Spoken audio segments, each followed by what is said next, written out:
Hey guys, this is Mark Rodriguez, And Paige. and you're watching Mark and Paige at the movies. And we just finished watching, or at least yesterday, not last night, but last afternoon or whatever. We just finished watching Captain America: Civil War. It was super awesome. And this review might have spoilers because some things are kind of hard to mention without some spoilers. So, be warned. So, yeah, the movie starts out basically, there's flashbacks and stuff, but like the main... By the time this video comes out, half everybody probably seen the movie already, so it doesn't really matter. Yeah, that's true.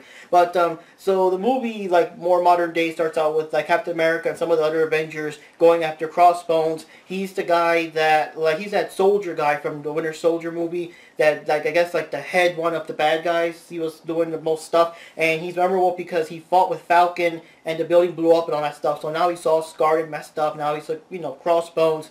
And you can see the pop vinyl, and there's two different versions, one with the mask and one without the mask, and yeah, that pretty much looks like him without the mask. Yeah, and Scarlet Witch accidentally causes an explosion that caused innocent people. No, she didn't. Well, sort of. I'm trying to spoilers though, but the explosion killed innocents, and I guess that was the last straw. And General Thunderbolt Ross, the guy who's after the Hulk. Scarlet helped cause the accident, but yeah, she was involved in it, but mm-hmm. the explosion was by the evil hands of Crossbones. Yeah. Crossbones, so she was trying to stop it, but still ended up causing an accident. Yeah.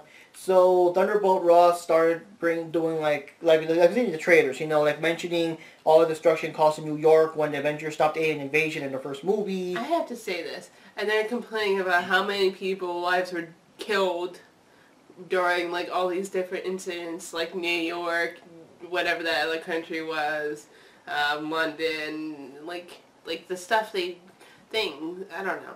But the thing I thought about earlier today was, if they weren't there to even help prevent it, that could have been a lot more people would have died. So yeah. Even though some people did die, it's still a disaster. It could have been a lot worse. A lot more people killed. In the first movie, the aliens would have just wiped out everybody, basically. And then they're getting bad grudges because a few people shouldn't have died, but still, it could have been a lot more. Yeah, and then in a Winter Soldier, first of all, they didn't stop Hydra, they would have killed everybody. They had the little red dots, they would have killed everybody. That was the original plan.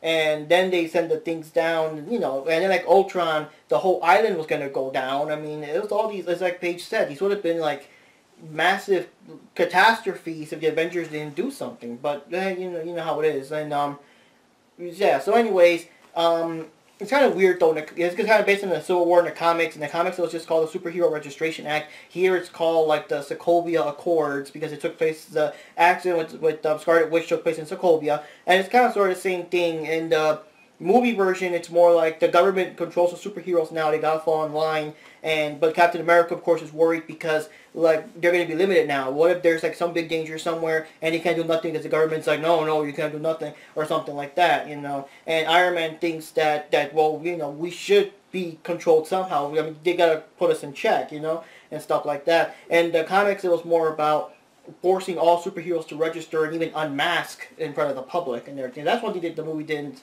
I'll mention that in a bit, but yeah, so that's what starts the whole thing. And then also Winter Soldier's out there. Captain America's trying to redeem him, make his friend again, but the government has strict orders to take him down.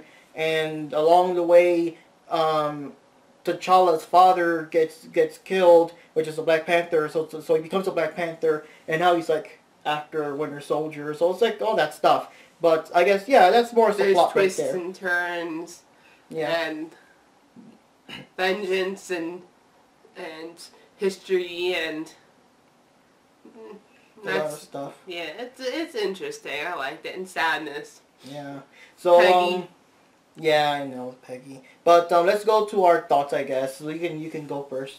Oh, I don't want to go first. Okay. Well, what can I say? It's a very good movie, very action packed. There wasn't really a dull moment. Everything was exciting. Everything was like a mystery. Even when they show flashbacks, it's still exciting because you're wondering, well, what's going to happen, or what are these guys up to? Like the villains in the movie, they're doing all these weird things throughout the movie, and you're kind of like, well, what are they doing, or how does this connect to whatever, you know? And well, of course, the fights were epic, real very epic fights.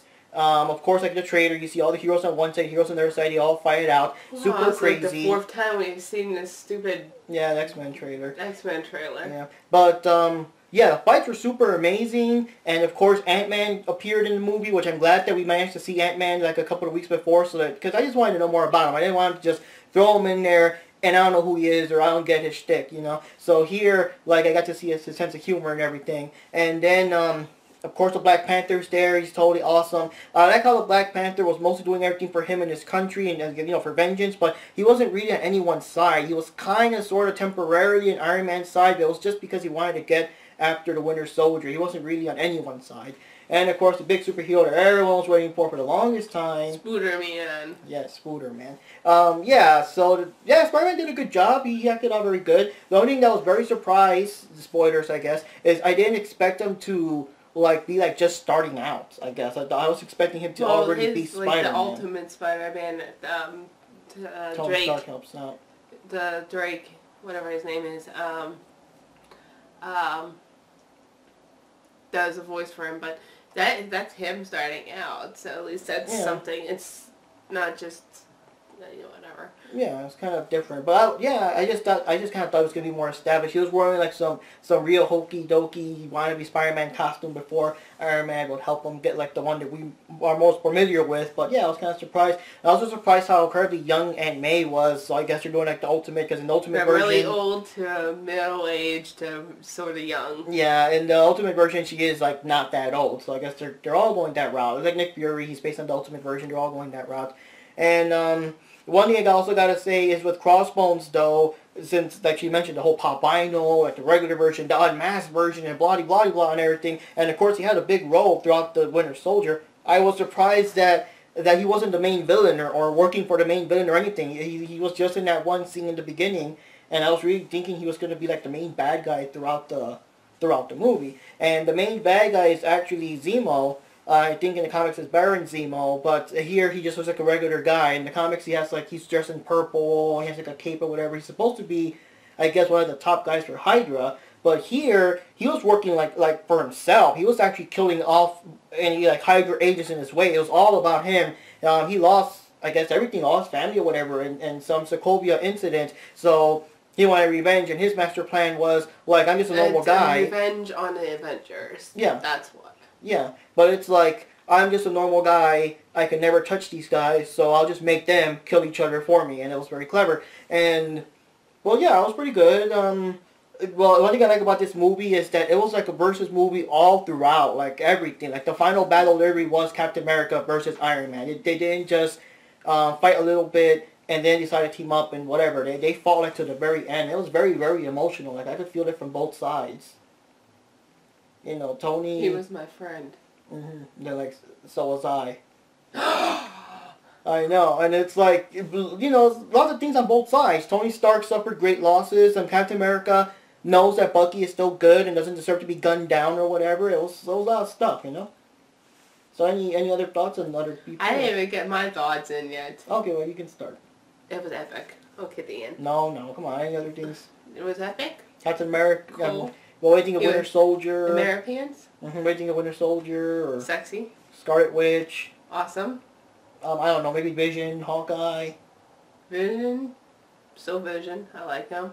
Hawkeye. Cool. To be honest, I thought Hawkeye would actually be on Iron Man's side because of Black Widow, but okay. My serious thoughts were, it was a good movie. I knew it was going to be a good movie. It had its action, it had its serious moments, and it did have its humor, even though it was like very quiet, except there's scenes that actually people chuckled at. But it has its Marvel Universe humor. Action was good.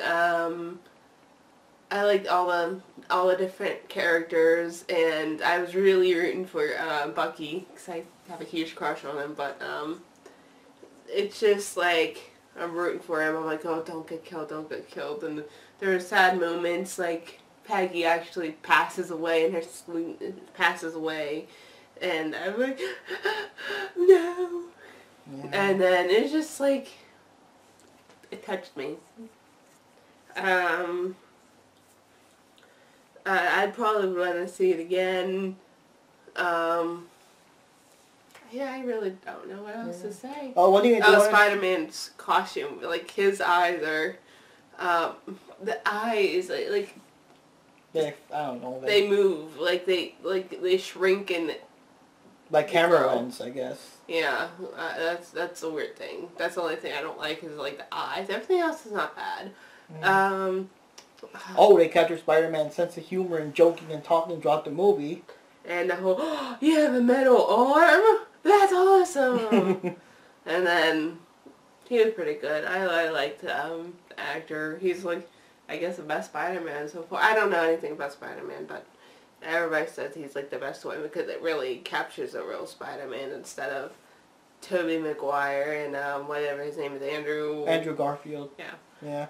And it's weird, though, because I've always thought before this movie that I guess it kind of made sense for Spider-Man not to make jokes in the movies because it's hard to somehow find time to talk and do all that stuff while you're flipping around dodging enemies and stuff. But somehow this movie shows that he can still be jumping around and make a whole bunch of wisecracks and jokes and stuff. It was cool to see Ant-Man. We just saw the movie recently, and it was cool to see him back and him giant-size himself and like all the original characters interact with him. Man, that was pretty awesome.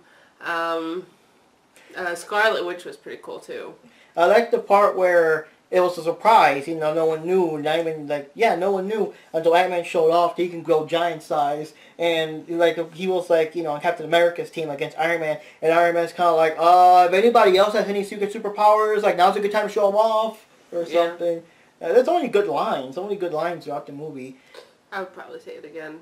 Yeah, it's worth seeing again. And one thing I do want to say also, if you're a War Machine fan, he gets a lot of action in this movie because I feel like he really gets the shaft. I mean, he barely did anything in Iron Man 3. He has a little cameo for a minute with the robot arm in the Avengers, the Age of Ultron, and didn't they have a scene or something where everybody was coming in, even Falcon or something, and it's like, well, where's War Machine? Why didn't he come in too? Like he really gets shafted, I guess. I don't know why. So this movie gave him a lot of action, a lot of good stuff, and I mean, even Hawkeye gets action. It's like everyone got good scenes in this movie. No one was just there, tacked on. It was very good for a movie that has so many characters. And you still gotta fit in the real bad guy and all that. It did good. It did good. Now, one thing is I really haven't been watching S.H.I.E.L.D. lately, so I don't know how they're gonna, I guess, connect this somehow or something.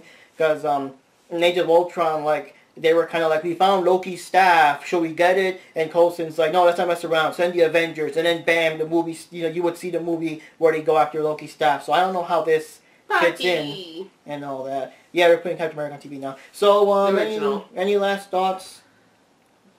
I would see it again. It was really good. Action-filled, whatever I just said earlier. Yes, yes, yes. And in case people are wondering, because of course, this was, I guess, the summer of the Versus movies. We had Batman vs. Superman and, Captain America Civil War. We didn't get to see it, so neither of us can fairly say anything. I know that people didn't like it so much. They were, disappointed with it or whatever, and everyone's making jokes how Civil War was, how the real Versus movie should be. But honestly speaking, we can't honestly say what's better until we see it, but honestly speaking, I just didn't really care that much. It's a movie that will probably Redbox. I know you guys that watch the channel are probably wondering, well, where's Mark's review on Batman vs. Superman? But yeah, we'll Redbox it. I don't know. I don't know. I just didn't care. But when Civil War was oh man, Civil War's this weekend. Let's go. And it was perfect because free comic book day and everything. So yeah. But we made an adventure. Yeah. So we rambled on enough. It's lots of fun. Good movie. Go watch it. If you haven't seen it yet, watch it. It's the best movie. Actually, there's so many people that it almost feels like Avengers 3, even though the comic book was based on, the comic book was a Captain America book. Oh, and the last thing I forgot to say, I was going to mention the little differences, I know, is that the whole thing with the unmasking thing, one of the big things in the comics, I understand here because Spider-Man was just starting out, but in the comic book version, Spider-Man did unmask to the world and show off he was Peter Parker, and Jameson got pissed off when he found out he was basically paying him all these years to take pictures of himself and all that, and Yeah, he sued. He tried to sue Peter Parker. Not those kinds of pictures. I mean, pictures of himself as Spider-Man and whatever. But like I said, I want this kind of picture. Okay, stop. Since here Spider-Man's just starting, then obviously they can't do that. But anyways, yeah, that's the whole thing. We'll see what happens. I guess the next big movie is Doctor Strange. We'll see what happens. I'm curious how it's going to connect to everything, though. It doesn't look like it, though. And, of course, Black Panther's going to have his movie. Spider-Man's going to have his movie. And, you know, let's see what happens. Anyways, guys, see y'all next time. Mark Rodriguez here. Paige watching the original First Avenger. Yep, Captain America there. And see y'all next time. We'll see you at the movies. We'll probably be watching X-Men Apocalypse, so watch what I review.